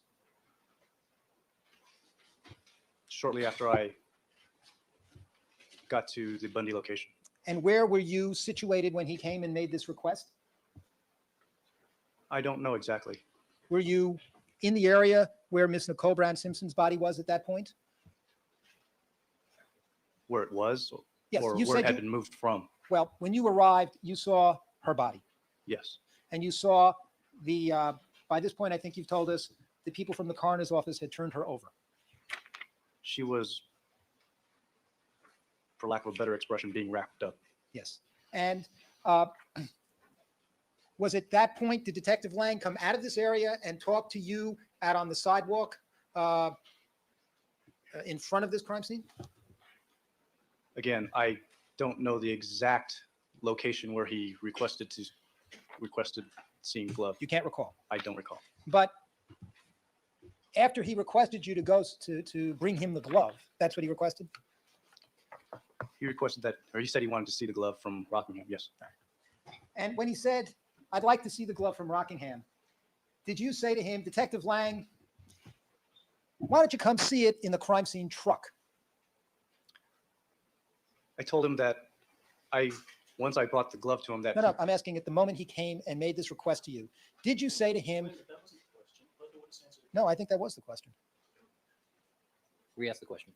At the time that Detective Lang came to you and asked you to show him the Rockingham glove, did you say to him, Detective Lang, why don't you come see it at the crime scene truck? It's not a very good idea for me to bring this glove from Rockingham into the middle of the Bundy crime scene. I didn't say that to him. Did you say words to that effect? When he wanted me to remove or wanted to get a better look at the glove from Rockingham, I told him that I would not remove the glove from the bag. It would have to remain in the bag. And if he wanted to see a better look of it, that he would have to see it in the crime scene truck. At the moment that he asked you to go show him the glove and bring it back into the middle of the crime scene, you knew that was not a very good idea, didn't you? I knew that Oh, well, I knew that I would have to be cautious with the evidence. Mr. Fung, you knew it was not a very sensible request, didn't you? It's Vegas to which request. sustained. Mr. Fung, when Detective Lang requested that you bring the glove into the middle of the Bundy crime scene to show it to him, you had concerns that there was a terrible danger of cross-contamination. I knew there was a danger for cross-contamination, yes. And you knew when he made that request of you that that request was a basic violation of sound crime scene procedures. I knew that I would have to be careful with the glove when I brought it to him, yes. Well, when he made that request to you, didn't you say to yourself, it's foolish to even take a chance in bringing that glove into the middle of the Bundy crime scene? He felt it was important at that point for his investigation. Well, but you thought when he made that request to you that it wasn't a sensible request. Again, as I have stated before, I knew I would have to be careful with the evidence. My question to you is a simple one, sir. When he made that request to you, you knew it was not a sensible request. Sustained.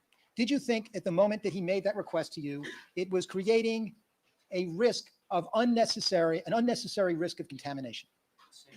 Oh, well, I knew there was a risk, but it was important to him at that time to further his investigation. Well, when he made that request to you, didn't you believe it was an unnecessary risk to take, that he could have just come right back to the truck and see it? sustained. Mr. Fung, were you in any way fearful of questioning Detective Lang's judgment when he asked you to bring that Rockingham glove right into the middle of the Bundy crime scene? I was not fearful of him, no. Were you in any way intimidated by him? No. Were you in any way reluctant to question his judgment, even though you believed it was a dangerous request? I did have some concern, and I took what I felt was, I drew a line where I would not take the bag or take the glove out of the bag for him. Well, at the moment he made the request to you, you're now telling us that you had concerns. Sustained. Did you say you had concerns at the moment he made the request to you? Sustained. Did you express any concerns to Detective Lang at the moment that he asked you to go to the crime scene truck and bring the glove into the middle of the Bundy crime scene? Oh, well, different question. I'm not sure if I did. I may have. You may have. I don't know if I did.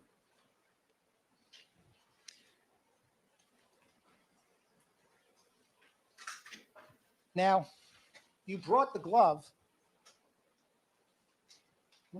How did you get with that bag that you have in your hand? That's the Rockingham glove? The glove was in that bag, yes. Well, how did you come not just to take the glove from the truck to the area of in front of the steps, but all the way in back, all the way into that caged-in area? How did that come about? I don't know the exact route that I took. I probably came in through the same way I came in or exited. Mr. Fung, did you ever collect a pager in the caged-in area? Yes. Could that shot with you with the bag in your hand be of the pager in the bag? No. No? You have a distinct recollection that you actually took the Rockingham glove in a bag, walked into the crime scene area, went into the caged-in area, and then we're coming out, as we see depicted in this shot, with the Rockingham glove in the bag. Yes. Are you aware that before you came here, Detective Lang testified that it was the Rockingham glove in that bag? Sustained. I Sustained. You don't know. no, sorry. Now, you're not wearing gloves in that picture. That's correct. So, as I understand it, what you're telling us is that when Detective Lang made this request to you, you resolved in your own mind, all right, I know it's dangerous, but I'll bring the glove into the area of the crime scene, but I won't open it up for him. But I won't take the glove out of the bag. Won't take the glove out of the bag. I know, Anna. Had you resolved in your own mind whether you would even open it up? I would open it up. You would have opened it up. Yes. Did you open it up while you were in the crime scene? Have him look.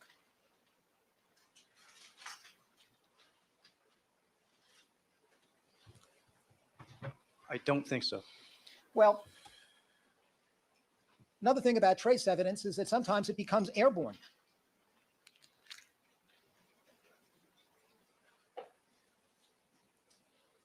Sometimes. Hairs and fibers that may get on clothing of people that are gathering evidence can become airborne. That's how the transfer occurs, right? Theoretically, yes. And weren't you concerned about opening up the bag with the Rockingham glove in the same area where people were milling around, gathering and handling the evidence at the Bundy crime scene? Sustained. All right. Weren't you concerned about taking the bag with the Rockingham glove and opening it up while evidence collectors were in the area? I was, Ms. Mazzola and I were the evidence collectors.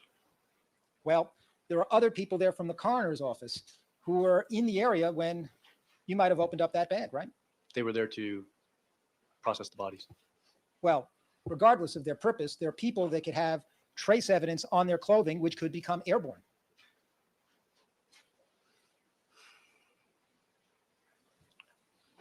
Trace evidence is usually made through contact, such as rubbing one item against another.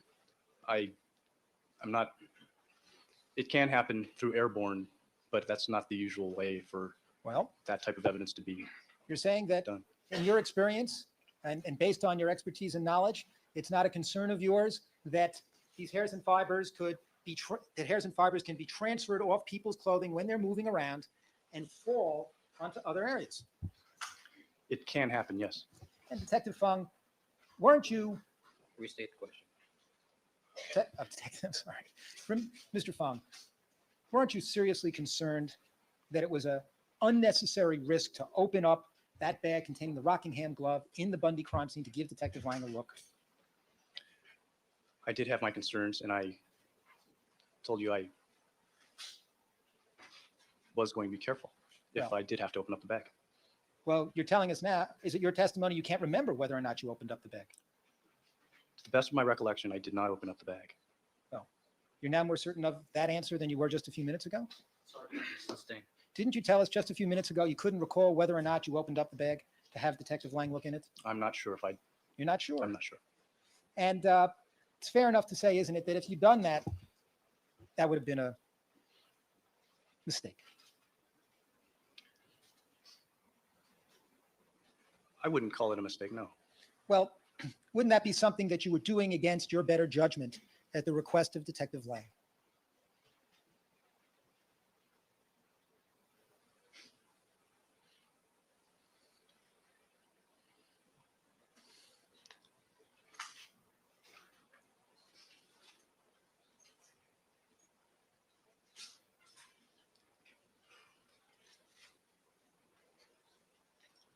Ideally, the glove should have been looked at the crime scene truck. Yes.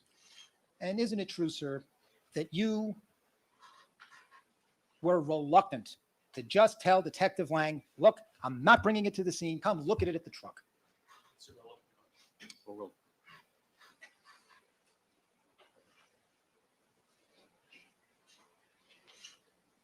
I don't think I was reluctant, no. You had no, and at that Bundy crime scene, did you at any point have reluctance to question Detective Lang's judgment about what should be done in terms of gathering evidence? Did I have, yes, I did. You were reluctant to question his judgment about what should be done in terms of gathering evidence. I did question his judgment. You did question his judgment. Could you tell us about when and how you questioned his judgment?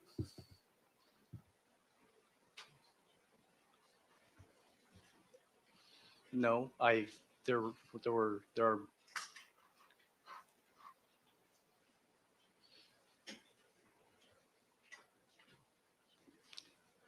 you always second guess somebody when you're going into a crime scene, say, was this done, was that done? And you ask them what was done and what wasn't done. Can you tell us which questions you asked Detective Lang that, in your terms, were second guesses?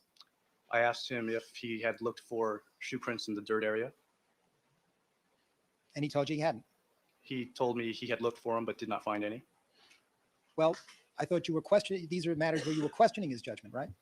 Well, I asked him, these were things I asked him about. Well, I'm asking you for things where you were questioning his judgment. Tell us about second guesses you made of Detective Lang. Your Honor, I'd ask if the witness be allowed to continue his answer to the first question. Have you finished your answer, Mr. Fung? I forgot the first question. All right. We have a question. Let's, maybe we could, now in this frame, do you recall where you're stepping? Not exactly, no.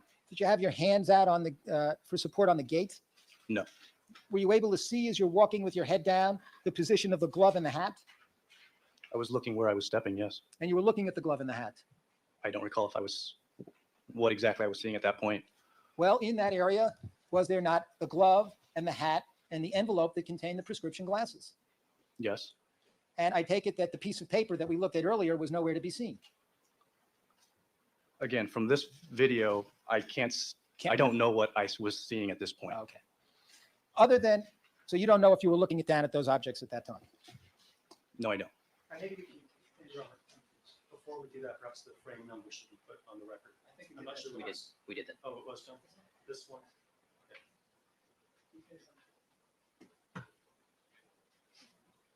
Now, where are you going there? Do you recall? I believe I was bringing the glove back to the crime scene truck. And where is Detective Lang now? He is still back in the cage area. And do you know where he's standing in relationship to the envelope and the glove as best you can see it? No, I don't know. What are you doing now, sir? I'm standing by. Do you recall this moment other than just seeing it here in the video? No. And you're now you just wiped sweat from your brow and were grasping your glasses. Is that correct? Yes. Now, do you recall whether photographs were being taken now of Mr. Goldman's body, various parts of it? I don't recall. Did you observe any of that process with respect to either Mr. Goldman or Ms. Simpson?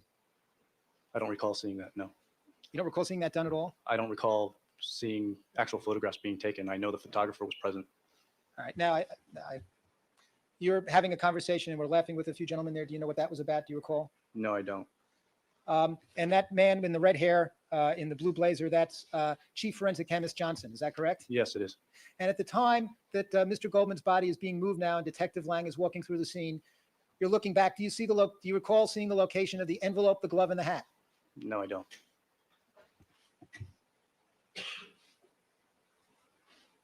Okay, now you see Detective Lang walking back through as the body's being taken away. I think we can cut it now. Thank you very much, Mr. Harris. Now, have you ever heard the term close-in crime scene? Close-in crime scene? Yes. No. Well,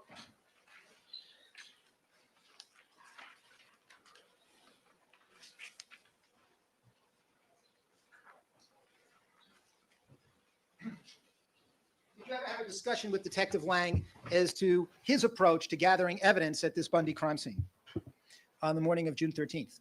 I don't understand quite what you're getting at. Well, when you arrived at the scene, you had a discussion with Detective Lang about the crime scene and how to proceed. He gave me a briefing as to the type of evidence that he wanted collected and what he felt was important and what areas were preserved. Yes.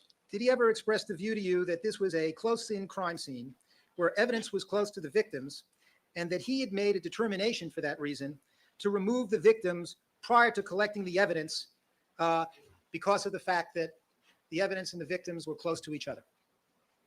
I don't think he ever used that term close-in crime scene to Well, did he ever express the view to you that the reason that it was appropriate to remove the bodies before collecting the evidence is that this was a close-in crime scene, or this was a crime scene where, since the bodies of the victims and the evidence were close together, it was sensible to remove the bodies before collecting the evidence? Objection is relevant, calls for hearsay. Oh, well. Could you repeat the question again, please? Sure. Did Detective Lang ever express the view to you that he thought it was appropriate at this crime scene to remove the victims prior to the evidence because the evidence was located close to the bodies of the victims? He did not express that to me at the crime scene. At some subsequent time, did he express that view to you? Yes. And when was that? That was maybe a week or two later. And that was on an occasion when you were having a discussion with him as to how he processed the crime scene? Yes. And on that occasion, did you express the view to him that it was extremely foolish to remove the bodies of the victims and drag it through the evidence at the Bundy crime scene before the evidence was collected? Sustained. Did you express the view to Detective Lang that in your judgment as a criminalist, the evidence should have been collected before the bodies were removed precisely because the evidence were close to the bodies?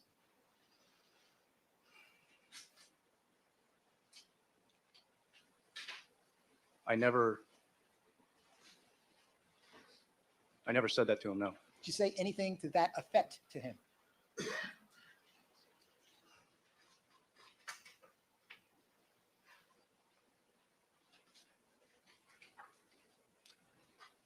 I don't recall if I did or not.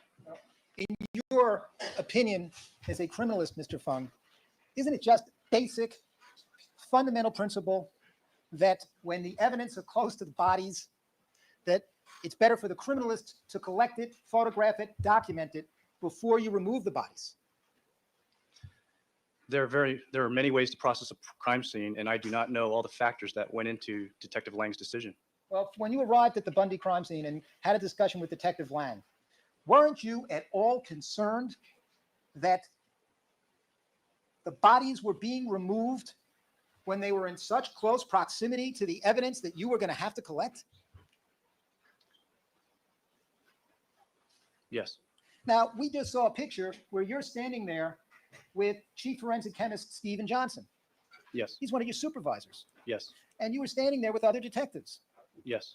And you were standing around this crime scene while Mr. Goldman's body was being removed from the soil caged-in area. Yes. And that opening between the gate and the beginning of the concrete stairwell is about 30 inches, isn't it? Approximately. And didn't you have profound concerns that in moving Mr. Goldman's body through that area, they were going to alter the condition of the glove and the hat and the envelope that was right against the tile. Argument is without concern. Sustain. It's not Did you argument, have a it's debate. concern that when they were, Counsel, sorry. when I speak and rule on an objection, just for the record, let me finish before you launch into the next question. my apologies, Your Honor. Sustain, term is vague. Did you have a concern that when Mr. Goldman's body was going to be taken through this 30-inch area, that it could disturb, alter the prescription envelope, the glove, and the knit hat? Its vague is to disturb, alter. Overruled.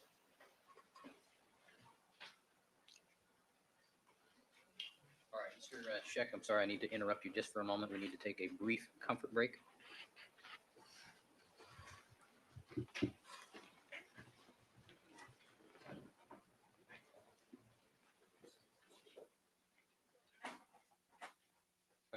Members of the jury, if you want to stand and stretch a bit, go ahead. Audience as well. All right, thank you, ladies and gentlemen. Mr. I had a Scheck. 3-hour job interview when I was working in Millersville. When that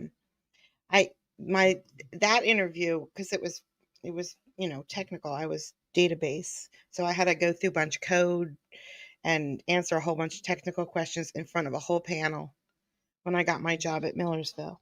So that was 3 hours. But yesterday it was only like 40 minutes. The only thing that stank was we had a huge storm yesterday. The roads were flooded. When I left my car to walk into the restaurant, I got rained on. But that's fine. It went fine. It went fine. Shadow, you need to leave me alone. We have a black cat and he won't leave me alone today. He's like, you're supposed to be done by now. He knows my schedule and he knows I'm supposed to be done by now. And he said, oh, see, they're getting restless. Guys, thank you so much for coming out to OJ. I appreciate it. I shall see you all again really, really, really soon. I hope you have a great day. Bye, guys. I can't tell you what kind of restaurant, Donald, because I have a piece of shit viewer who is reaching out to my personal people in my personal life based on what they hear in my streams. Yep, they're messing with my life personally. So I can't say now. Yep. Sorry. Now I have to say goodbye again. Bye, guys. Bye.